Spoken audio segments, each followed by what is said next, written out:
Well, good evening, everybody, and welcome to another episode of Live Free and Ham live stream. I'm Eric, call sign N1JUR, and I'm with my co-hosts. It's Paul, N1OG. Woo, got the order right. And still a General Todd, W1STJ. Yeah, but you have the heart of an extra. We understand that. There's no doubt about that. Well, guys, it's great to get back together again here on a live show, and we're starting to see people come on in. So, as we say, come on in. The water's warm. Come in and have some fun. We've got a great guest that's coming on in a couple of minutes. So, if you could guess or guesstimate by the title, we're going to have some fun here. But before we kind of kick that stuff off, let's talk a little bit about what's going on in our Ham Radio Week. We'll start off with you, Paul. What's your Ham Radio Week been like? Oh, well, let's see. So I ordered some stickers. Really excited about that. Good deal. Yeah, I got there was a really good deal. I believe it was Mike in the New England chat there. Was it N2MAK? Yep. Yeah, he said, hey, check these guys out. I got 200 stickers for $57 with shipping. Wow, nice, good deal. Yeah, nice. Cool. The bands haven't been great, but I did make a couple contacts. But yeah, you do what you do. Yep, have fun with it, right? All right, Todd. Well, over to you, man. How has your Ham Radio Week been? It's been pretty uneventful, but I got some news. I am last minute trip to Arkansas on Monday. So I'm going to be able to pick up a new state, activating a park down there. So I'll be posting it on the app, and I'm not sure what park I'm doing, but I did look at where I'm flying into Little Rock, and I'm heading south for an hour. So there's a few parks there. So I'm going to try to hit as many as I can on the way back. Nice. You going for just a typical day trip again, or is this going to be a couple of days? No, just a day. Leave Monday, get down there around noon, and then leave the next morning at 7. So I should be done by 2 or 3. What is that? That's like one time zone away, I think, from the East Coast. An hour behind. So I'll get a couple in and then call it a day and knock Arizona off as hopefully an activated park in a new state. Nice. Get some long distance contacts out of a couple of, especially Arizona. I'll be looking forward. So awesome. Well, that's good. So I guess with me, let's see. I yesterday we activated a park. Ended up hitting again, like Paul said. The bands were just thinking, they were kind of like you can make contacts, but they aren't as plentiful when conditions are filled with solar flares and storms and the whole 9 yards there. I guess my crowning achieving moment was obviously being able to hit Izzo on 40. So I always like to make sure when he pops up on Ham Alert that I get him in the log. So after all is said and done, that park turned out to be about 25 contacts. So I think I can't cry too much about having something like that. And so with that, I'm looking forward to hopefully better days. And even if not, like Paul said, I'm just getting out there and activating, having fun. So. Cool. All right. Well, we've got a great show tonight, as I mentioned before. And again, I want to say hello to everybody in the chat. I see Vince from Ham Radio Workbench in there. And obviously, Smoke Signals RF. Love to see you there, Izzo, supporting. And a bunch of other folks that are new to us. But thank you again for being part of tonight's live stream. And just one kind of quick thing before we bring in our guest, just to let you guys know. Obviously, if you haven't checked out our store lately, some of us are definitely still sporting the Live Free and Ham stuff. We've added a couple of new things. We've got a bunch of stylish tees, trendy hats, top of the line beer mugs. Who cannot go wrong with a beer mug, man? I'm all over that. And, from a couple of previous episodes, we are developing and launching a new shirt that's going to be called Ham Radio Found Me. That's Todd's bond with, Ham Radio, so we created a shirt to basically, commiserate the moment and we'll want to make sure we want to wear that. We might make it in a pink too, just, to kind of add that little flair. So with that, again, we appreciate everybody who has bought stuff in the store and, we appreciate your support in the show. Oh, there we go. And don't forget the Izzo t-shirt. Yes. My that favorite. Is our second popular shirt there outside of, the I Feel Dumb with Ham Radio. And we just love doing these shirts. So if you got ideas, please let us know. We'll make sure we get a shirt on it. Well, All right. at the bottom of Todd's shirt, you know, put in parentheses, Eric made me do it. Yeah, that's Yeah. and Ryan made me spend my money. All good stuff.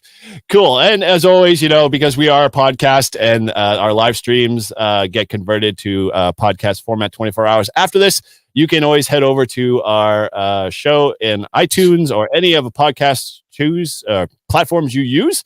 And, you know, if you could, we'd love to have a review. And if you do happen to post a review, we'll make sure we read it on our next episode and share the love. So without further ado, you know, I don't want to keep him in the background too long because, you know, he might be ready to jump, as they say. So, you know, we're going to bring on Carlos. And there we go. He's got his own professional stickers. Carlos, thank you for coming on. Descent, man. Descent. There we go. Yeah, Thanks for exactly. having me, fellas. Very cool. Very cool. Well, hey, thank you again for coming on. I know we spent some time trying to coordinate there and get going. And I'm glad we finally got all our I's dotted and T's crossed and brought you on, because I know, as Paul mentioned in the chat, if you haven't gone up, he's got a little boy crush, you know. You know, I gathered that much from listening to the podcast. Yeah, both of these guys, they talk and dream about you often. I don't know what it is. It's just very odd. So You know, look, this beard is dreamy, baby. I feel left out in this whole crew. You know, I'm the only one without one. It has 3DB. You didn't know that? 3, wow, man, I would have thought 5, but hey, you know, 3's good. You know, Cool. All right, well, you know, so let's kind of kick things off a little. Obviously, some folks know who you are. You're very famous and popular when it comes to the skydiving ham radio crowd. But you know, let's kind of dive in a little, talk about you and, you know, kind of where did your ham radio start, and, you know, where did parachuting and ham radio kind of intertwine and get tied up in the ropes, as they say? first of all, I'm not famous. I'm infamous, if anything. See, there you go. Let's be clear. If I were famous, I'd have Josh numbers. I don't have Josh numbers. You're from a town from Alpoco. Yes. But look at Oh, man. we've got you on our podcast. We haven't even had Josh yet, so you're more You know, important. I feel honored, fellas. I feel honored. Oh man, when ham radio started kind of in a weird way for me, because my uncle had a pirate station, and I didn't know it was a pirate station until a couple of years ago, in Puerto Rico. And growing up, you know, he exposed me to ham radio, and I was down the track of getting my license and everything else, and then I, you know, found out about girls, and that went kind of by the wayside. Ham man. But in 2017, we had Hurricane Maria hit my home island of Puerto Rico, and it was very clear that the only people getting any information in and out were the amateurs. And I just told myself, the next one, I am going to be ready, because I can't have my family not have my help if I can help it, right? Mm-hmm. So I just did the study thing and got my license in 19. And, you know, I've been a skydiver since I got my license in 2012. I started skydiving in 2011. I am not a pilot, Jeff. Well, you know what? That's not true. I am a pilot. I pilot my body, and I pilot a parachute. I am not a certificated FAA airman, if you will. And the thing is, I am not a theory guy. I hate theory. That's not true. I don't hate theory. It's just in theory, you should be able to X, Y, and Z. It's like, I want reality, right? So as I was studying for my tech, one of the books that I read, you know, had this, you know, the toroid of this of what an antenna does in free space. And I thought, well, this is kind of weird. Why in the hell would an antenna have a null under it? It doesn't make sense to me, right? Because I don't know about you, but I've done this. I can go to the TV station antenna, stand under the damn thing, and grab a TV and turn it on, and I'll receive the signal. So there's no null there. Right. It's absolutely no null there. And I'm going to do the same thing with the radio stations, right? I can go right next to the radio station antenna, turn on the radio and tune it in, and the sound is there. So the theory of it was a non-starter for me, even though I know I needed to learn this stuff to pass the test. And that's when I went, well, hey, wait a minute. I know where I can put an antenna freestanding without no obstructions. Can I test this? And that's how this whole thing started. This whole thing, Okay. that and height is might. Everything I read was height is might, height is might, it's height is. And I was like, well, if I can only get, call it 15 miles, maybe 20 miles on a mobile, if I'm lucky, maybe a little bit farther on a mobile from the ground, what can I do with that from the air? So I took my HT and, made a jump and just called CQ and 5.2 and I sent the video out to the people that I contacted. And the next thing I know, this thing is like blowing up on YouTube. I'm like, well, I guess I have a thing here. Let me just do this. If people like it, why not? That's where we are, man. It's just a matter of experimentation with radio and experimentation with antennas and seeing how far can I get and how clearly can I get, that distance, right? If height is might, what height? What does it do? Mm-hmm. It's so you decided that 50 feet wasn't good enough, that you'd rather go into miles and start really big. No, we're going to 14,000, baby, because 14,000 is where I go, right? I do 20,000 if I could do it without oxygen, but Oof. Is that a goal? Is that a 2025 goal, or you need very expensive gear to do that, and I don't have that kind of money. I don't have money. I'm just a regular schmo.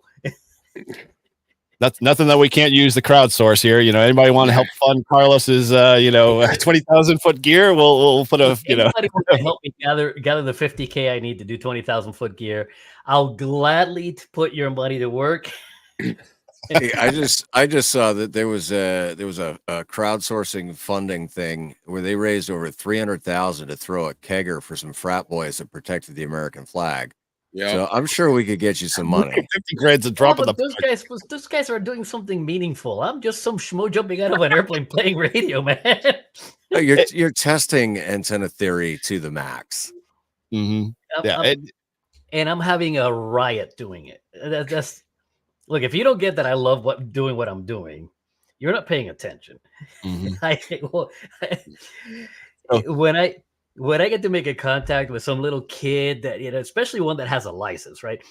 Like, I just got my license and you're my, like my fifth contact and it's happened, like, this is awesome, dude. This is just, it tickles the heart, man.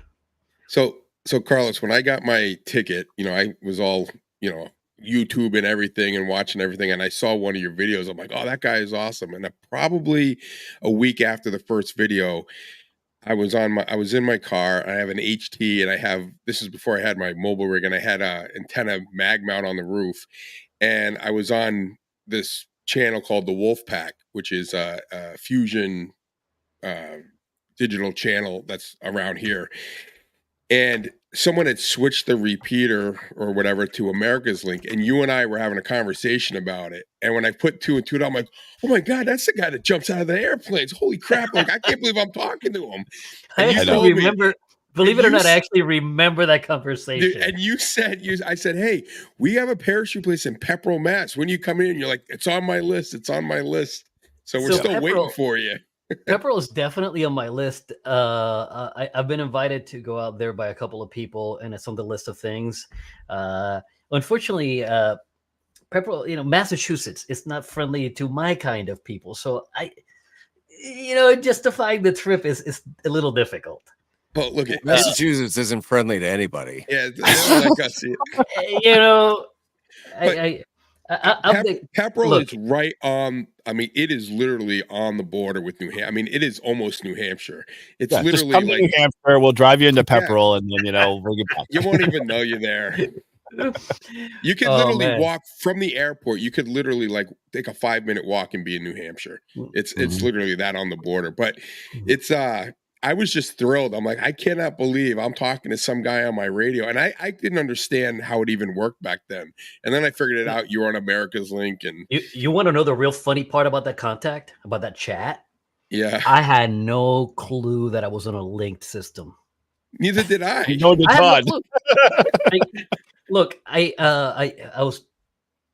live in Indiana. I'm driving to Indianapolis. I think if I remember right, I was driving to my niece's house, which is in not Seymour anymore, Nashville, Indiana. And what I did is I loaded a stack of repeaters from Repeater Book into my radio because I'm like, this is the first time I made this trip. What the heck? I just, I'll load it up and whatever comes up, comes up. But I had it on scan and that repeater came on in Indianapolis. It was a lively chat, right? And, like I stopped the scan and I start talking to people. And then there's a guy in there from England. I'm like, dude, I'm like, where in Indianapolis are you? And, he's like, I'm in Sheffield. And I'm like, the hell? This doesn't make sense. And then it dawned on me that I'm on a YSF system. And that, obviously I have a Yaesu a mobile radio because I'm on a YSF system. And I'm like, oh, so this is a linked repeater. Okay, cool. And then, you came on and I talked to you for a little bit. And then, I got out of the range of the repeater and just went on my merry way. But I do remember that drive. I remember that conversation. Right. So. That's cool. Yeah, I didn't realize that you could change, like on our repeater, I didn't realize you could change it. So I was like, how is he on the Wolf Pack? Like, how did this even happen? And then I figured out that it was America's Link and people were like, oh, that's how it worked.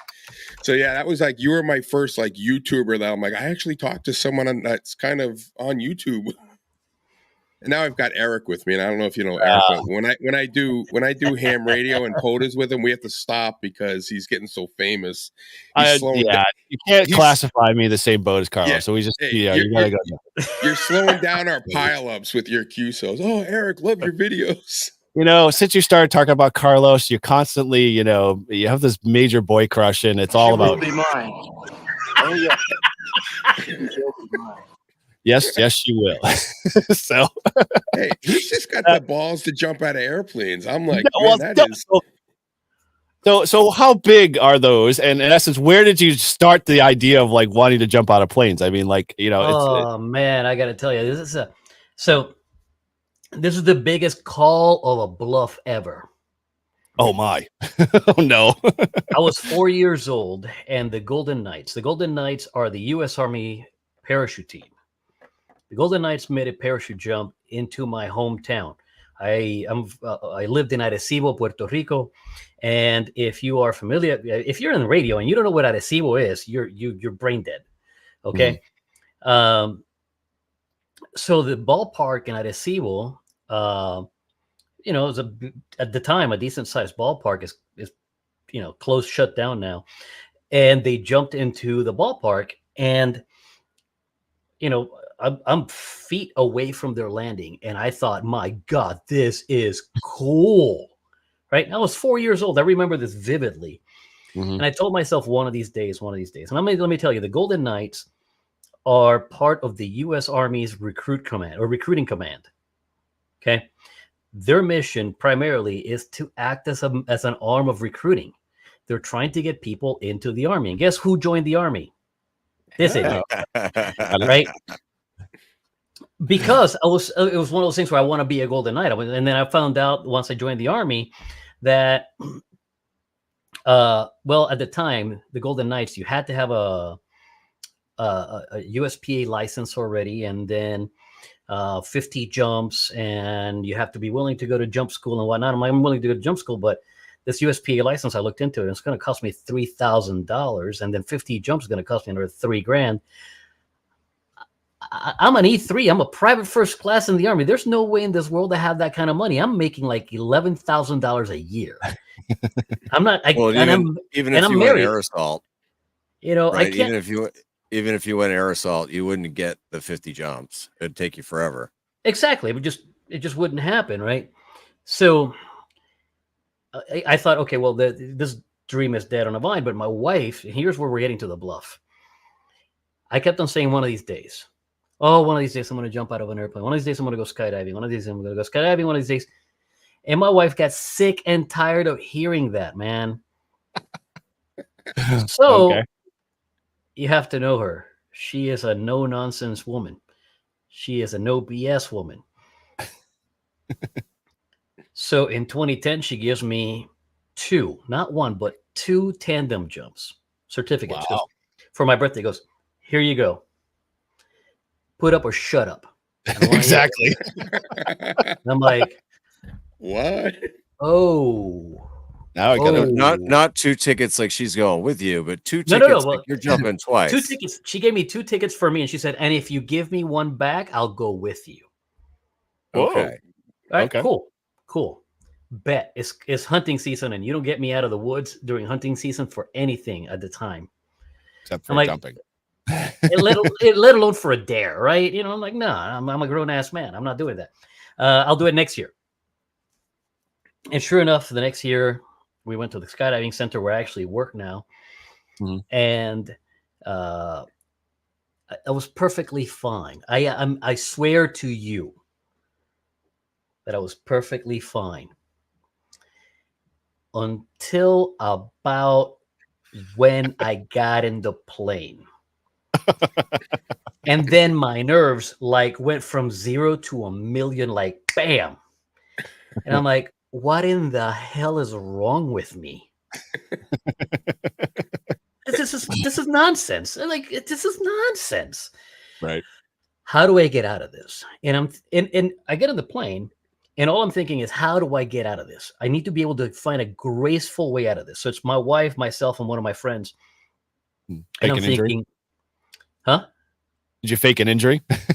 Oh, my bone spurs. Boy, I'm gonna get some hate for that one.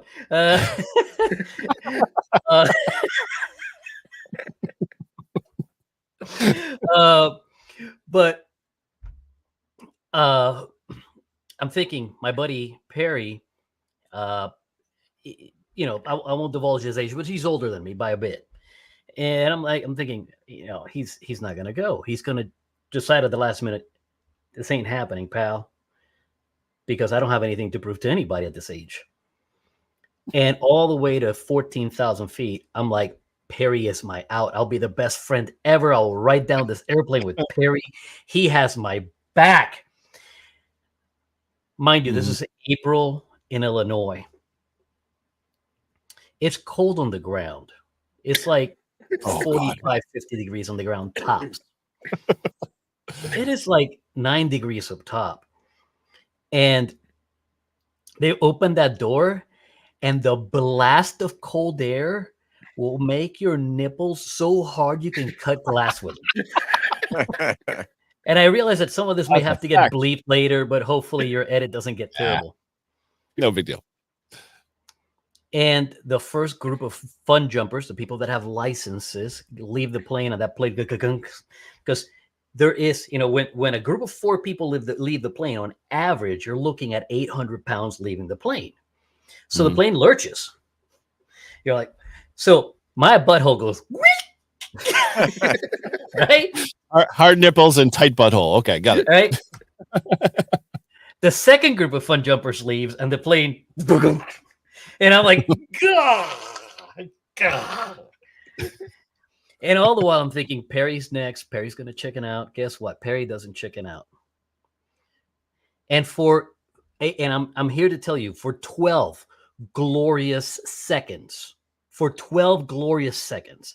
my brain went, you idiot. Perry's not your ticket out.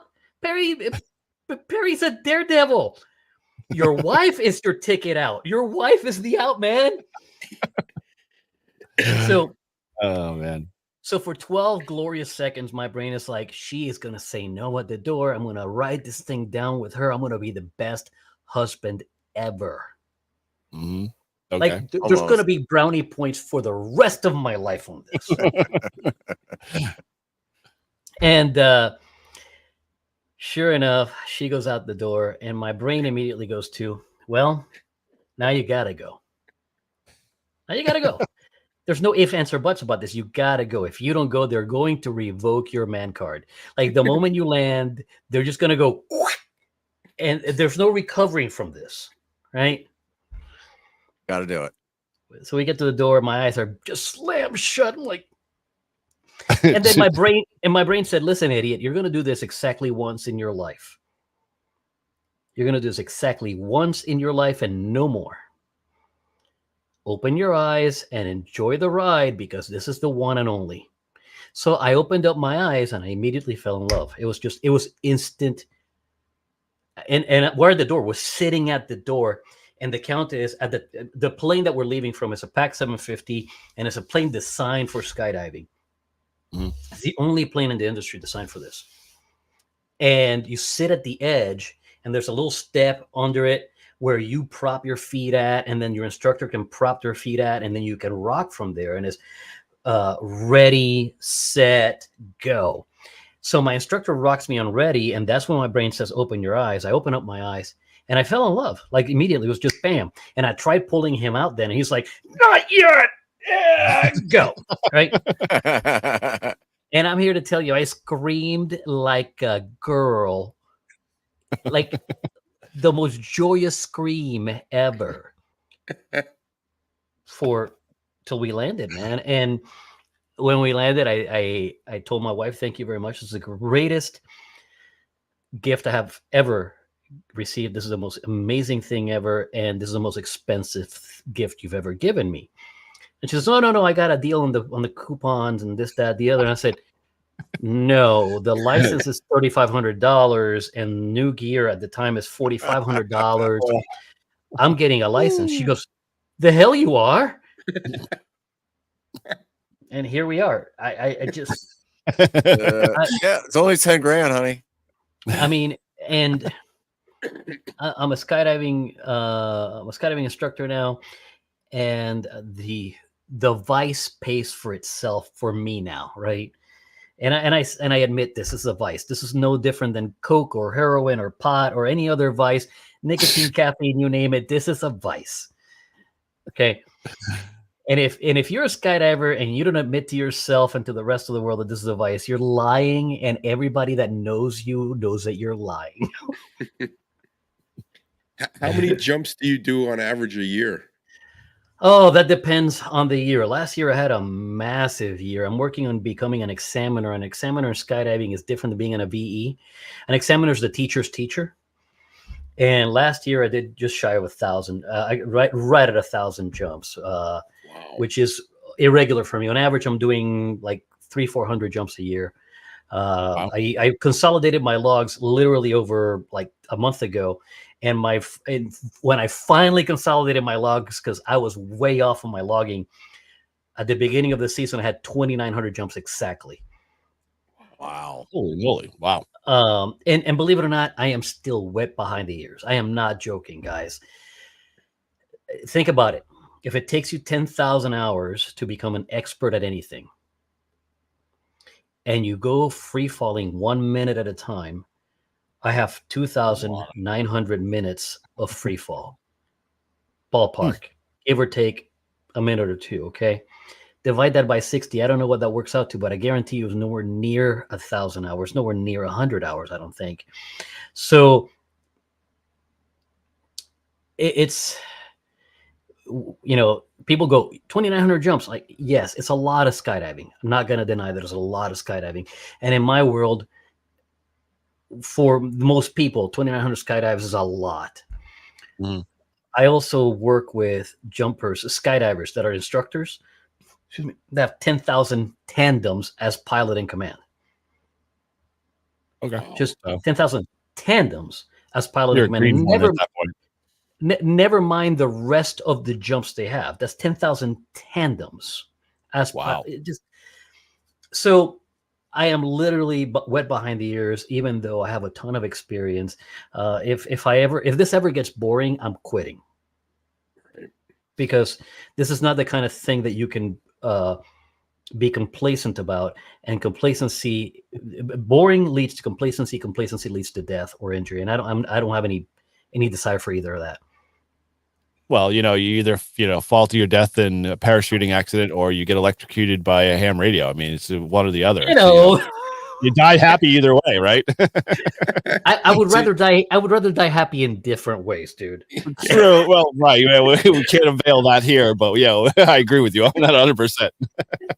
So now what I'm going to have to do later, though, is I'm going to have to take a clip of this and just edit the hell out of it, and then show it to my wife and be like, look, I've always said someday I'm going to jump. Someday I'm going to jump. Look, let Carlos be my inspiration here, right? Honey, wink, wink. Yes, be like, look at what a great story that is. We'll see if she You goes heard it for here, it. man. We'll start a Patreon. You know, we already have our Patreon and buy us a beer. Like, you know, if you want to help fund move that needle a little forward with Paul to get jumping with Carlos, we're gonna have to make that happen. Yeah, I'm game with that. Yeah, I'll donate. And then we also have and we also have our our fundraiser, what is it called? Fundraiser for my tower. Because my wife Yes, said I could get a tower, Carlos, if I get her a kitchen. Mhm. Oh, So, well, then time to get a new kitchen, baby. yeah, yeah. Well, you know how much a kitchen is? About 60 Lots. grand Yeah. on the high end. So, all right, cool. All right, so I see the love of the skydiving, and so obviously, ham radio was kind of out of a need, based off of your scenario, what was going on. What made you like just decide that it was like I'm going to take my HT up, and then HF? Was it just more of you're trying to push the envelope a little bit more every time when Oh, you're man, it going was up? like I said earlier, is the curiosity thing is the itch scratcher. It's the I saw this on a book where there's supposed to be a null under this thing, and there isn't because I can do it on the ground, right?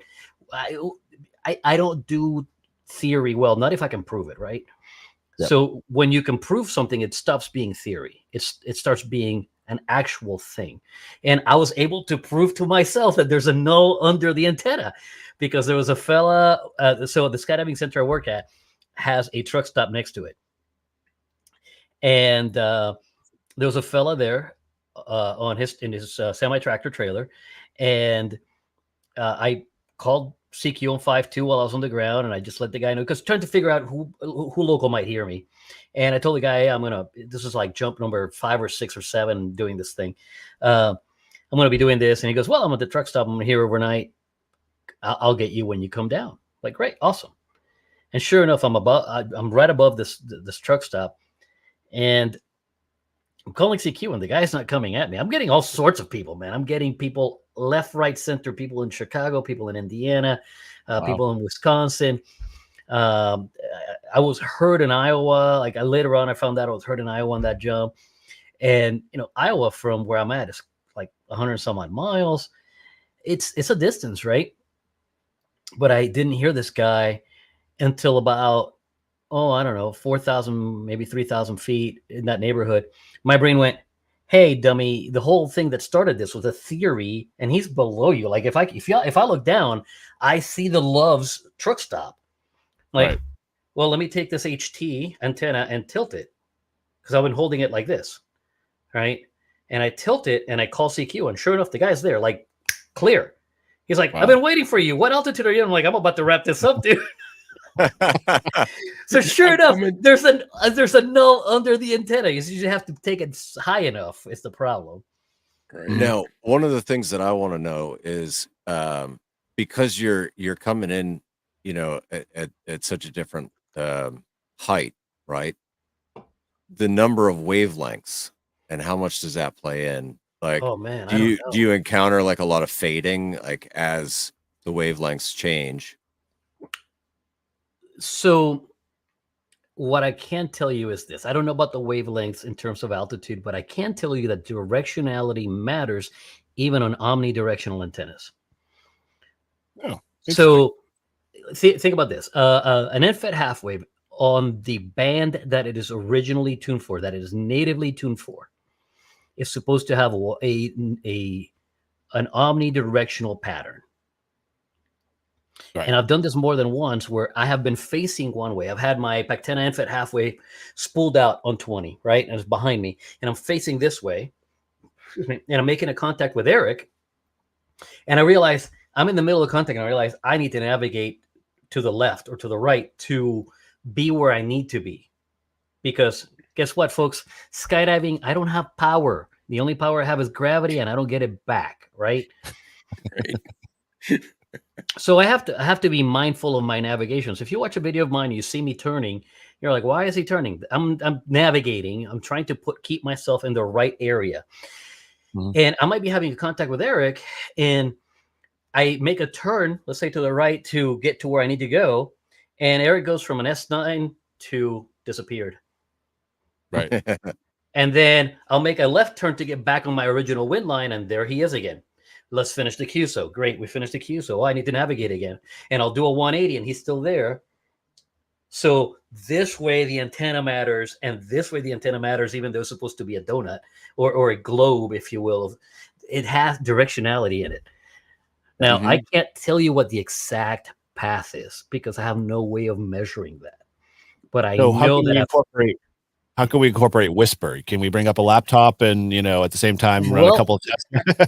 funny enough, I have a whisper beacon that I bought 2 years ago that I have yet to fly with me, and I need to do that. That'd be interesting. Is that the one you put in the SDR box? No, the whisper beacon I bought from Hans. What is Hans? Something QRP radio, rather other. He's from Germany. He does the 4 days in May stuff. The QMX, the QDX. Oh yeah. I know what you're talking about. I can't think of his call. He's got a beacon that he sells that is made by somebody else in Germany, I think, out of an Arduino. That is a whisper and APRS beacon, and I have it, and I have just yet to fly it. I just need to get off my butt and fly the thing and figure out what the pattern on it is, just to get an idea. But voice contacts over digital contacts all day. 100% with you. 100%. A whisper jump is kind of a dull one. I don't know how I would edit that one. Yeah. You'd have to have some commentary for sure. You might stretch. Oh, that's just 15 minutes of me yapping away. I mean, well, I've done it here so far. I mean, you're on the Clubhouse. Come on. I mean, that's 2 hours. So you should be able to condense that down in 15 minutes. Ham Radio some great music in the background. QRP Labs is Hans's company. Very cool. All right. Well, go ahead, Todd. You guys, I know you have a bunch of questions, so fire away. Well, none? So all right, not jump related, but the truck camper. Yeah. Oh, you gotta go there. Okay. Have you slept in it yet? Oh, dude, a number of times at this point in time, and yes, it is glorious. But the worst of it is, I don't have a heater in there, and at the beginning of the skydiving season, it got down into the 20s at night, and I was cool. I'm not going to say I was cold, but I realized it's a good thing I brought my cold weather sleeping bag, and I shifted from having a blanket over me to just, I grabbed the sleeping bag, crawled into it, went back to sleep, not a problem. But it was cool enough that the cool woke me. But other than that, not a problem, man. It's surprisingly comfortable to be sleeping in the back of the truck. The only thing I wish I had more of is headroom, and I'm a short guy. I'm only 5'6". But so I can't sit on that bed, at least not with a platform under it. And the mattress, I think it's a 6 or 8 inch mattress I bought from Amazon. Excuse me. And it is surprisingly comfortable.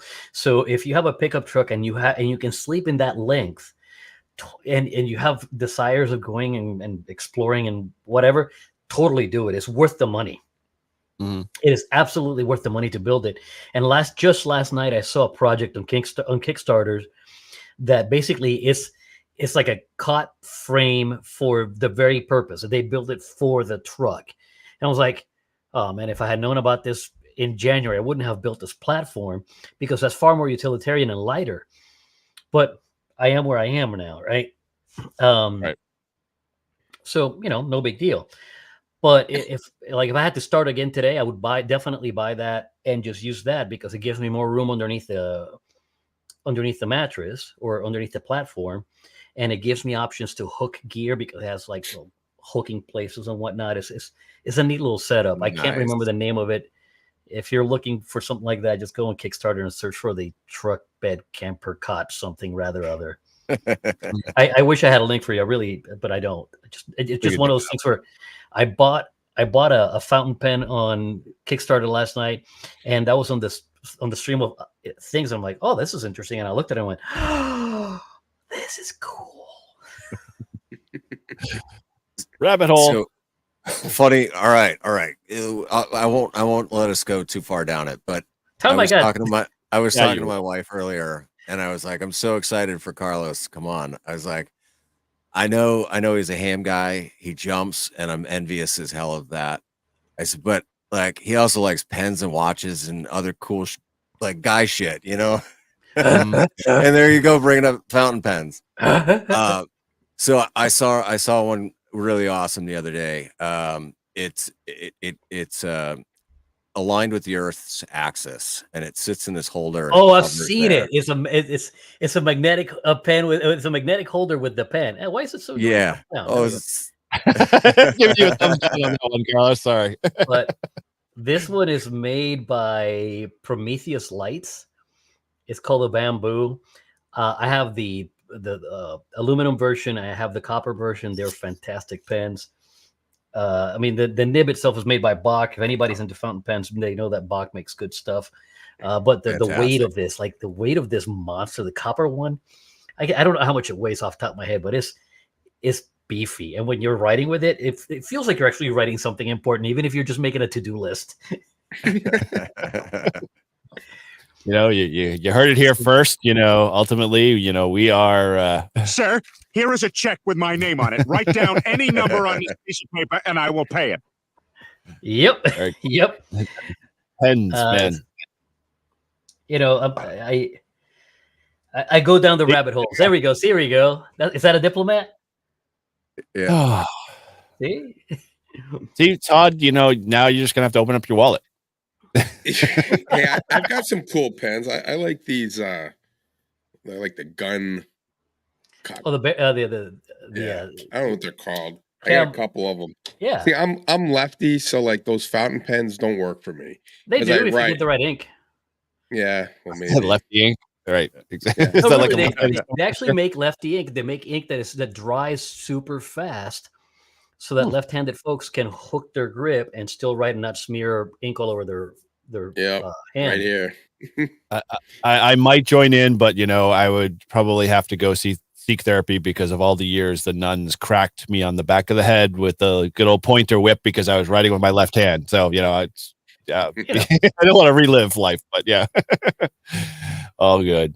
All right, well, so let's talk about a little ham radio, Gary. Unless Paul, you want to dig deeper into the rabbit hole? I don't know. Good.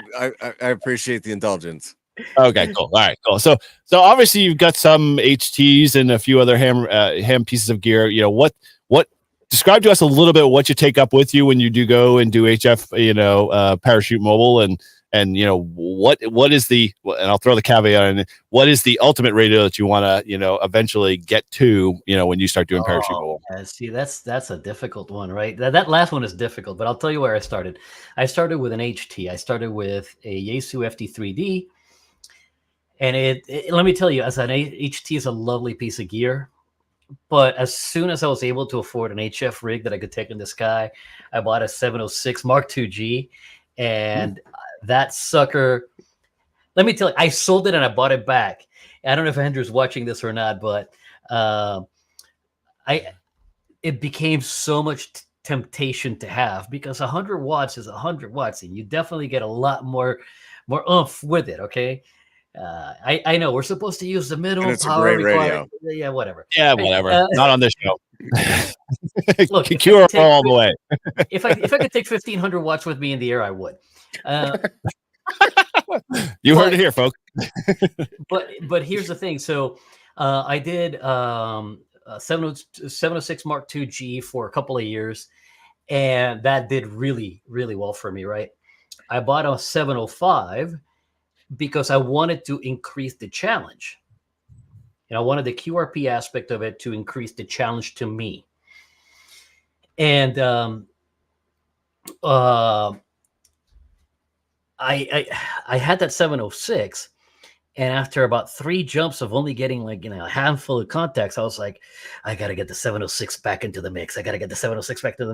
And then Andrew was looking for another rig. And I'm like, I'll sell you my 706 because it's just too much temptation. I just can't have that handy. It's like handing me like a 21-year-old whiskey and saying, hey, here's a 21-year-old whiskey, but you said you wanted to drink 12s? Okay, here's the 12. Like, 21-year-old whiskey, man. Come on.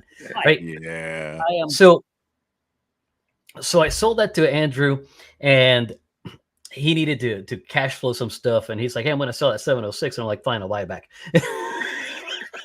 Double the cost, right? It's a great radio. It's a fantastic radio. So I went from the FT3D to the 706 to the 705.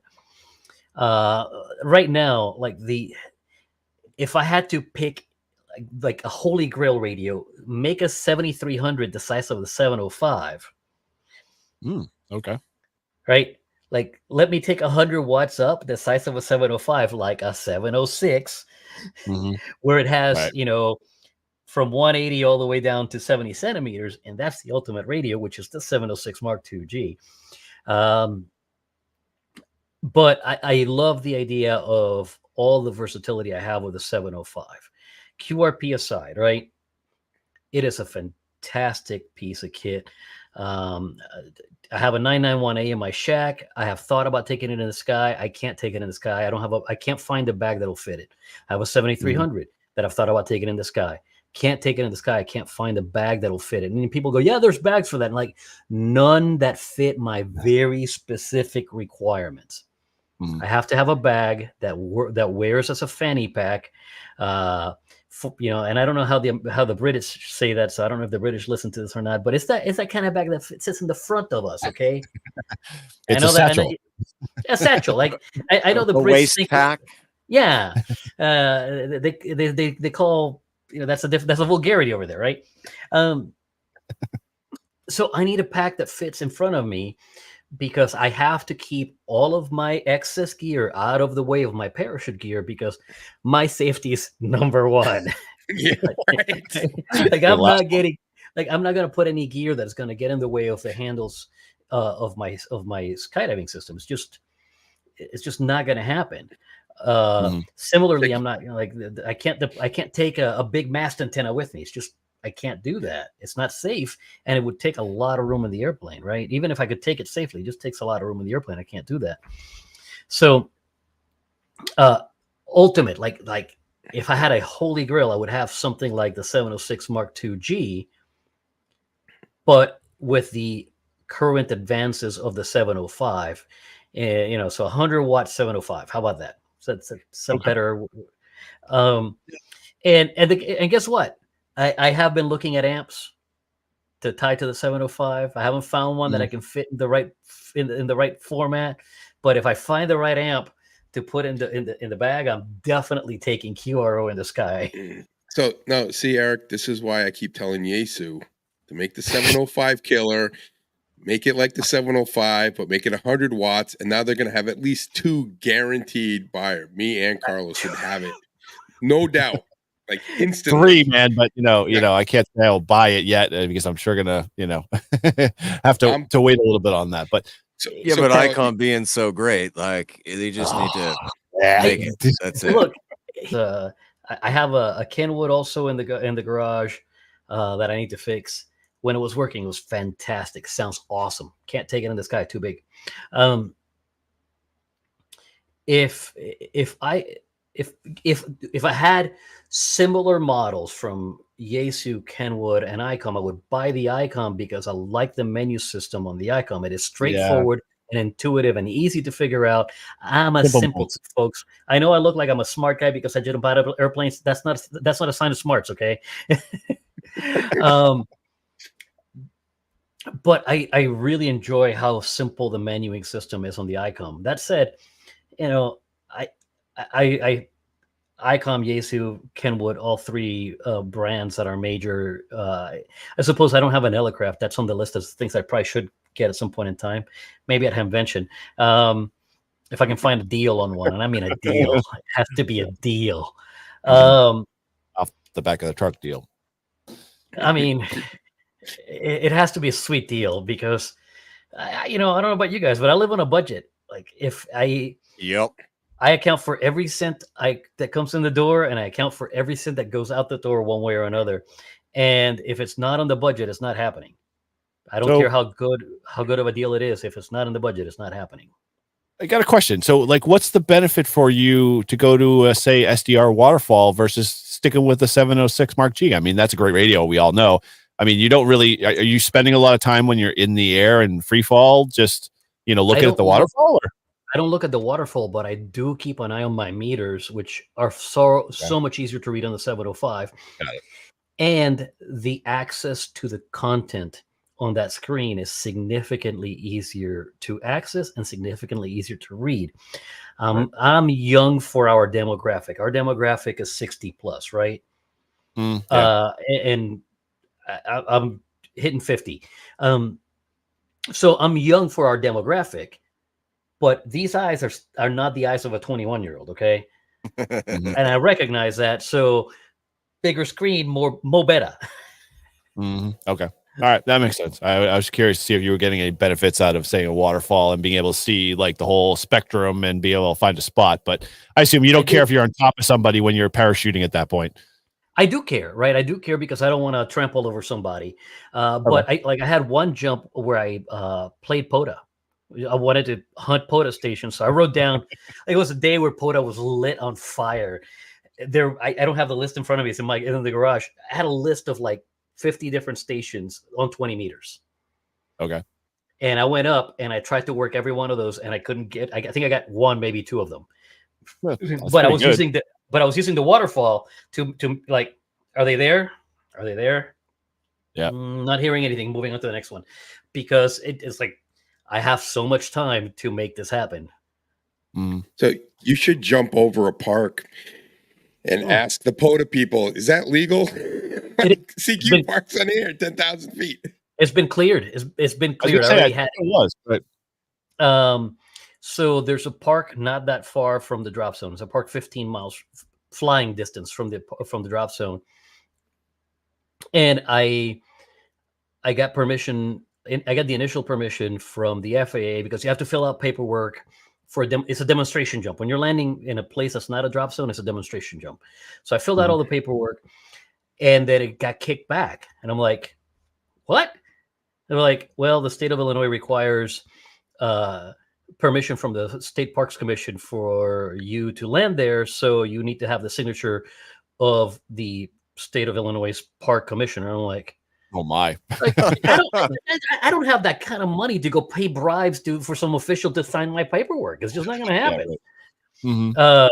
So, and the drop zone will not drop me off over there, because if they do, then it's on them, and they're not paying the fine. So, seeing as the pilot doesn't want to lose his pilot's license or certificate, I should say, it's not a license, it's a certificate, and there is a difference.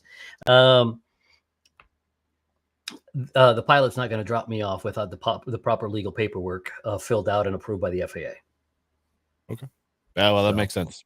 But if I can find a park in the state of Indiana where there is no such stupidity of a requirement, I will totally fill out the paperwork and do it in a park in Indiana. It's just a matter of finding a park close enough to the drop zone. Would you violate your rule number 1, which is that you would cross over into Massachusetts border if we could find you a park that you could land in? That's not rule number 1. That's not rule number 1. True, but I'm thinking a national wildlife refuge, right? If there was a big enough place for you to land. I know about as a veteran, you get free access. There's a caveat. I love to see the park ranger pull up like, sir, you travespassing. I'm like, no, sir, I have a veteran's ID. You see, cleared here. Thank you. Cool. All right. Well, so let's kind of segue. You guys have any more questions before I kind of segue? I just got. It's not really ham. Have you ever done those wingsuits? Yes. How is that? Love it. It's gorgeous. It's like flying, right? Like it is as close to flying as I am ever going to get, right? The wingsuit is basically one big wing. Your arms are webbed to your hips and your legs are webbed together. And if you got a big enough wingsuit, your arms are webbed to your feet. And the bigger the suit, the harder it is to control and the more dangerous it is. But so the bigger the suit, the more experience you need with it. But it is supremely lovely to be able to just glide, because you take your free fall from doing about roughly 120 miles an hour to doing like 40 miles an hour. 50 miles an hour. In the right suit, you're doing even slower than that. Now, your forward speed, you're screaming. Your forward speed is moving 180, 190 miles an hour. I have a buddy that has held the world record for a couple of years, and Riddler's top speed was like 300 and some odd kilometers per hour. Oh, Yeah. And he was up there for 5 minutes, man. He was just gliding, riding a thermal. Just it was like when he landed from that. I didn't do the jump, and I was happy. I was just like, that is amazing. When you look, because I don't have it with me here, but wingsuiters use a data logging device that logs at 4 hertz. And so every 4 times every second, you get a data point of your location based on GPS, right? So then they use that data for all the records, because it's one thing for me to go, I did 190 miles an hour. It's another thing for me to show you data that says that I did, right? Right. Yeah. When he pulled down the data on that data logger and we saw the track, it was just one of those like, you did, oh my God. Yeah. Wow. that's amazing. Yeah. Then one of the cool. I've watched a lot of those videos, those guys that are like right above ski resorts. They're just screaming. That's what wingsuit proximity jumping, and that is dangerous. Yeah. No, I know. Yeah, man. Wingsuit proximity jumping is base jumping for wingsuits, and man, the best of the best get hurt every year because they get too close.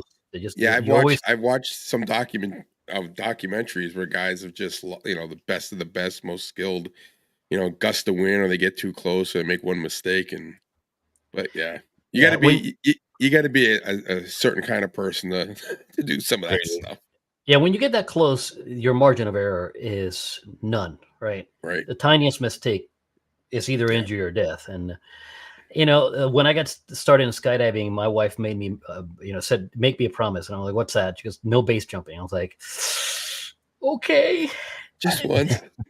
No, I promised no base jumping. So no base jumping. There won't be any base jumping for me as much as I want to, because believe me, I want to go base jumping. It's it's the idea of it. And I'm talking just regular base jumping, not wingsuit base jumping, right? And there are places where you can get 1,000 foot a drop. The bridge over in West Virginia that has the bridge. There's just a bridge that has like 1,000 foot drop somewhere. Wow. I don't remember where, but that's emergency procedure skydive. Not a big deal, right? But I made a promise, and therefore I'm not going to go base jumping. Simple. Cool. All right. Well, let's talk a little bit about some of the stuff you're doing with Good Game there, and just kind of the use side of things, because I think that's kind of going to touch upon a little bit, and I know it's kind of your passion a little bit. So talk a little bit about what's kind of coming up to that point, and kind of what led you down that road a little bit, why got involved in that, and what you're kind of doing. So Dayton Hamvention, right? Last year, 2 years ago, I went there for the first time, and I approached Good Game and said, hey man, is there anything I can help you with? Because I like what he's doing. If you're not familiar with Good Game, Steve Good Game works for the ARRL, and his mission is Youth on the Air and the Teachers Institute, both of which are very, very laudable things, very important things if we want our hobby to continue to do what we're doing, right?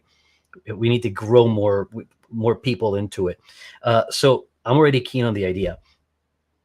And he's like, I don't know. And then the weather went terrible that year, so I couldn't do any jumps anyways. No big deal. Well, last year, the weather is gorgeous. And I'm like, how can I help Good Game? I'm like, hey, man, when do you have the kids? Because I guarantee you that they would like to do this. And he's like, yeah, they would love it.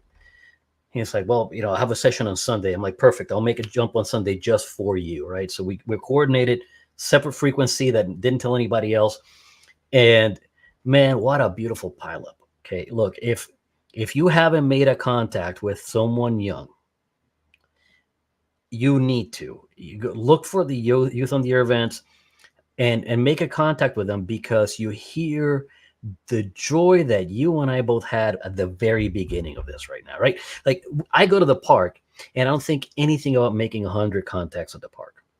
It's another day at the park. It's fun, but it's not a crazy thrill, right?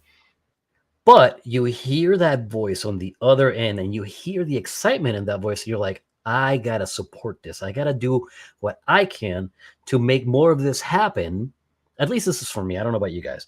To make more of this happen so that these kids eventually, look, there's going to be attrition. There's no two ways about it. But if we seed enough of the excitement, if we seed enough of the fun into them now, when they turn adults, a percentage of them will still be doing this, right? Which will mean that you and I will have more people to make contacts with when we go to the park. Okay, so this is it's a self-fulfilling cycle here, right? So, anyhow, Saturday afternoon this year, so it'll be what? Let me look at my calendar. It'll be the 18th. The 18th in the afternoon, I'm making a jump at Dayton Hamvention just for the kids. And the idea is precisely to do that. So if you're going to be at Hamvention, know that I'm going to be running 2 meters, weather permitting, folks. Weather permitting. I can't skydive in rain. I can't skydive in a storm. That's just stupid, okay? It's just a foolish idea. But weather permitting, I'm going to be skydiving Friday, Saturday, Sunday, and Saturday afternoon is blocked out for the kids. So if you want to make a QSO with me, awesome. Be on the lookout for Friday or Saturday morning or Sunday morning. But Saturday afternoon, just tune into the frequency and listen to the kids do the thing. Better yet, go near the building. Just watch them do it. You'll see how excited. You know, he's so Steve Goodgame has a number of control station operators for the kids that don't have licenses already. A lot of the kids that are going to be attending his program already have licenses. But he's going to have, I think, a number of board of directors there to be control station operators for those kids. So the chances of him needing your help, slim. You never know. He might say, hey, man, come on over here. I need your help. Right? You never know. But as of right now, my understanding is that he's going to have some control operators there. Excuse me. But just watch them enjoy this, right? You know, in general, our hobby is full of old men. A handful of women. And how do you get these kids excited about the idea of playing on the radio when the only people they're really going to talk to are, for the most part, you know, old men? Well, this old man, and I don't have a problem calling myself that. You know, I realize I'm young for the demographic of our hobby. Yeah, but we're old considered to them. Right, you know, compared to kids, we're old. But if they can make a contact with that guy that's jumping out of an airplane and they can look over that way, because the drop zone in Xenia is literally 4 miles away. Last year when I jumped, I got out 2 miles outside of the drop zone because the winds were favorable to get close to Hamvention. So I was 2 miles from Hamvention for like 8,000 feet before I navigated back towards the drop zone. Okay. Nice. So if you were at Hamvention and you were looking up, you could actually see me. Even at 4 miles, you can see me. It's just a smaller speck, right? But you can see me. And if they're able to stand there with a regular HT, not a directional antenna, not a beam or anything like that, nothing fancy, just an HT, and make a contact with some guy that just fell out of an airplane, I can tell you from just personal experience that they get excited. You hear it in their voice. And if you don't believe me, go to my YouTube channel and watch that video. It's labeled the 23 Hamvention Youth Jump or something like that. Just as a matter of fact, just go to my YouTube channel and watch them all videos. Watch all the videos. Watch them all. I need the watch time, people. I need them. But if you only want to watch one, that's the one to watch, really, because you hear the excitement in those kids. Now, it was Sunday afternoon. We ran out of kids because a bunch of people had to leave, and then the control operator said, hey, can I get in on this? I'm like, yeah, sure, no problem, right? So bring them on. But the focus is the kids. And if you're not familiar with that program, check it out. The ARRL has a Youth on the Air program, a Teachers Institute program. Anything you give to the to those programs and you mark it in the donation specifically, hey, this is for the youth program or this is for the Teachers Institute program, they will absolutely block out for those programs. Okay, they won't use it for anything else. And understand, I'm not a member. I don't know who is. I don't know if you guys are or not, but I'm not a member. But I see the mission and the purpose of that mission with the league, and I'm perfectly happy and content to support it. Yeah, it's always good to get kids, I was actually, Eric and I were talking earlier today about, how important it is to remember that excitement when we first started, and last winter field day, I got the chance to put a 10-year-old little girl in the air, and Awesome. It was just so amazing, so gratifying, like to see that excitement firsthand. It's unreal. Dude, and like you get to live vicariously through them. You're like, I'm a kid again. Yeah. Yay. I mean, I remember being a kid and having fun with radio, and I remember being a kid having fun with a lot of things. And that excitement is short-lived, right? If we make a good impression on them now, I'm telling you, man, we stand a better chance of keeping them in the hobby for a much longer time. Yeah, 100%. I definitely have to say, obviously with kids, you got to think about it as planting seeds, because you never know. I mean, they're going to be like in the hobby for the long haul. You're just planting a seed with the eventuality they'll come back around and sprout, where, you're back in the hobby again and picking back up, because they'll have their childhood memories. Because I've been in that same boat. I know what that whole ordeal is, especially when I was in my teen and youth years. It was like radio. Ooh, I like this, and then you get old, you follow girls, Carlos, and you decide, hey, I'm done with the girls. I'm done with my career. I want to, have a hobby. And so you remember ham radio. Cool. But I mean, like among us guys, I mean, who hasn't turned at a certain age and gone, ooh, girls? Most of us have. Okay. I realize that there's a subsection of us that doesn't. That's fine. But most of us have.